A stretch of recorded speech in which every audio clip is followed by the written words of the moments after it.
Welcome to the Monday Motivator. I was recently in a friend's office and I noticed behind his desk a certificate from a U.S. naval submarine. So I asked him, "Were you on a submarine?" And of course, excitingly, he goes, "Oh, yes." And I said, "What was your job?" And he said, "I was responsible for the oxygen." And of course, confused, I said, "You were responsible for the oxygen?"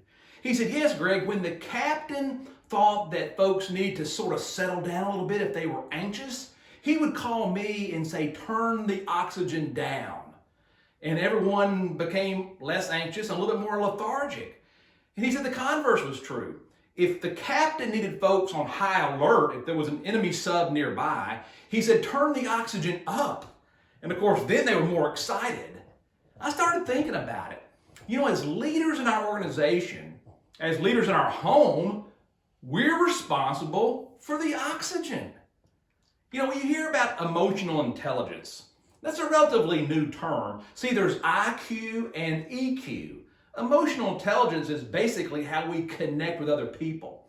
But there's lots of definitions out there. But even before I noticed my friend's certificate on his wall about being on a naval submarine, I'd always defined emotional intelligence as what happens to the oxygen when you walk in the room. Now, we've been around family and friends when that favorite uncle or aunt walks in the room during a holiday. You just can't wait to go see him or her. The converse is true. We've been in offices where that one particular manager or friend or colleague walks in and everyone sort of runs. So I ask you the question, what happens to the oxygen when you walk in the room? See, from an emotional intelligence standpoint, there's 4 parts of EQ, of emotional intelligence. Number 1 is self-awareness.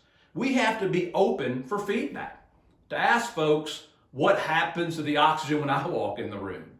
Number 2 of emotional intelligence is self-management. You have to manage you. I have to manage me. Number 3 is social awareness. The cliques in your family, perhaps. The cliques in your office. Are you the one, because you have emotional intelligence, the first one to notice that someone feels out of place and to ask her or him to come join the team? Number 4 of emotional intelligence is relationship management. If you've got a problem with someone, folks with highly emotionally intelligent have to fix it. My 3rd book is called Healing the Wounds, Forgiveness and Reconciliation in the Workplace. See, most folks forgive, but they rarely reconcile. I think because most folks think reconciliation means resolution, and it really doesn't. So again, my challenge, especially starting this new year, if there's someone you need to forgive, forgive them. But number 2, reconcile. But number 3, don't feel like you have to dredge up the past. One of my favorite books is The Energy Bus by John Gordon. Now, I'll be honest with you, I'm typically not a fan of business fables where they sort of tell a story of something that's not really true, but in this particular case, I love it. John Gordon uses a bus metaphor. There's a gentleman who's not having the best year, and his car breaks down, and he has to ride the bus. He doesn't want to ride the bus, but as he gets on this bus, I can just imagine this sort of syrupy person loves on him, and they say, "Good morning, how you doing?" And he's like, "I don't want any of that." Well, he's forced to ride his bus for 10 days. And over a 10-day period, this particular bus driver says, "I'm going to give you the 10 rules for the ride of your life." And I love these 10 rules. Number 1, you're the driver of your bus. You're the captain of your ship. Number 2, desire, vision, and focus move your bus in the right direction.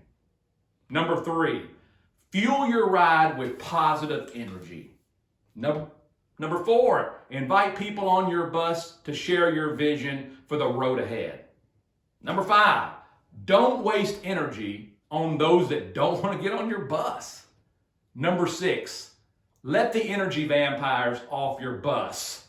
Now, we all know those energy vampires, the people who suck energy out of our life. Get those folks off your bus. Number 7, enthusiasm attracts passengers and energizes those during the ride.